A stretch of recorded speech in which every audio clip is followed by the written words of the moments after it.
Vi er fra ude og hjemme. Hvad er der sket på det sidste, og hvad er jeres fremtidsplaner? Jamen, jeg har fået et job som mekaniker, og det kører bare. Jeg skal bare ud og arbejde og have nogle jobs og sådan noget. Og til jul, der fik jeg faktisk en skruetrækker, så det kører bare. Og så i fritiden, der er jeg selvfølgelig model, altså. Så det kører. Hvad med herovre? Jeg er bare ked af det. Jeg er bare deprimeret, og jeg er bare ked af det. Ja. Og hvad var det, jeg havde meldt mig til? Ja, du har meldt dig til for lækker til lov. Ja.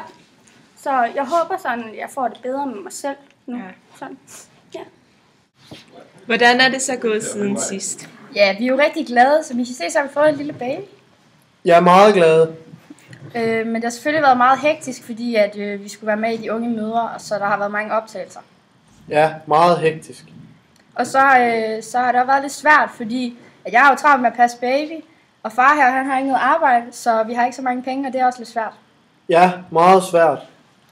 Ja, og hvis far han ikke snart får et arbejde, så dør baby. Så dør baby.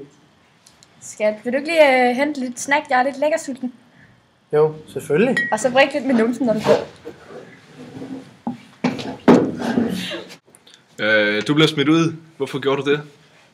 Fordi dommeren er en fucking idiot. Men du er heller ikke gammel nok.